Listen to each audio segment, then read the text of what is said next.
Good morning, my friends. I hope you're all well and that you had a kick-ass weekend, that you had lots of fun, or that it was very relaxing. I would love to hear from you how your weekend was. And mine was a wonderful weekend. I really super enjoyed it. I am now feeling like super tired. I'm at the end of my pregnancy now, and people warned me that it was going to be like tiring. And I'm super tired. Like honestly, if I lay down right now, I think I would just sleep. But a girl's gotta work, man.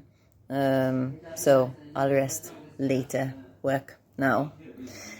But so like Nick said, this week on Instagram we are speaking about confidence. And why are we speaking about confidence? So it's something that you guys actually requested a few weeks ago when we asked, what would you like us to talk about? Some of you spoke about gaining confidence, how to feel more confident in yourselves. And so, I think it's something that a lot of us are affected by, right? Kind of like we all want to feel more confident in the things that we want to do. And, whenever you're venturing into something new, confidence is going to be like an issue, because if you're doing something new, you're not like automatically going to feel like you've got this, you feel confident about things that you've been doing over and over and over again. But for example, if you're new to motherhood, or if you're starting a new business, or if you're starting a new stage of your business or whatever, like you're going to experience shakiness, until you sort of get used to it. And that's perfectly normal. There's going to be fear around what you're doing, especially if it's something new. There's going to be limiting beliefs, is what I want even possible? Can I run my own business? Am I going to be a good enough mom? Can I have the love that I've always wanted? Or, is this going to be another failed relationship?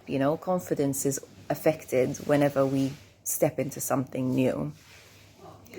So how do you boost your confidence? How do you boost your confidence in a real way, right? Because there are many different techniques for boosting your confidence, and one of them is addressing your physiology, making sure you stand straight, making sure you breathe deep, and these things help a lot. But there's also sort of the more long-lasting ways. So one of the most important things to remember is that you can't wait to feel confident in order to start the new thing, right? You need to start, and you need to keep going consistently in order to gain confidence. So let's say you're someone who has an idea for a business. You really, you've always wanted the lifestyle of an entrepreneur. And, every so often you kind of dabble in it, you think about it, you do a little work around it, but then you lose it, you lose the momentum, you go back to your usual life, you focus on the job that you have now or whatever. That's not enough to sort of gain the momentum and the confidence you need to get to where you want to go. So it's very important to define where you want to go, like what is it that you want. And if you have difficulty defining what this is, seek the guidance of someone who can guide you with this, somebody who can guide you back to yourself and help you to understand what it is you want to create. Obviously, we offer this with lifestyle strategy sessions, so we're a good option if that's what you need for yourself. But anyway, it's very, very important to define what it is that you want. And then it's important that you consistently take steps towards creating what you want, right? So you can't just do it like once and then let it drop again. It needs to be consistent. Gaining confidence is like training a muscle. If you go to the gym, once a month, you might feel good that once a month, but you're not going to develop your muscle any. It needs to be consistent. It needs to be, twice a week, 3 times a week. You need to consistently train that muscle. So you need to consistently put yourself into the scary situation. And the thing is that whenever we're going into the new, we're going into the unknown, the brain resists it because it's scary. Because, you know, you might fuck up, or you might make a big mess, or it might be way more overwhelming than you anticipated it would be.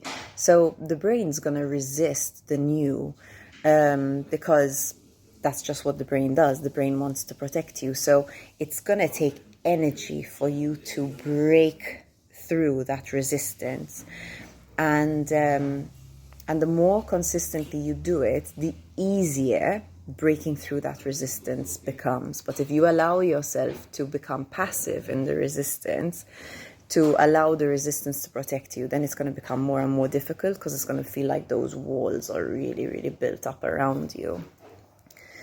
Another thing is that with confidence, it's not just about trusting yourself to do the thing that you want to do, but it's also about trusting yourself to forgive yourself when you screw up, right? Because if you're doing something new, like if you're new to motherhood, for example, like I'm going to be in just a few weeks' time,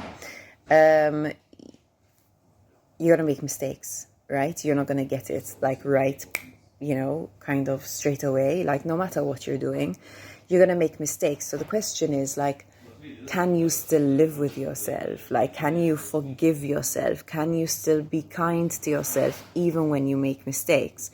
Because if you're going to give yourself a really hard time about making mistakes, then it's going to be really difficult for you to bounce back, to be like, okay, I made a mistake, you know, kind of, it's all right. I'm going to learn from it, and I'm going to I'm going to do this next time. I'm going to do this differently, or I'm going to try something different next time.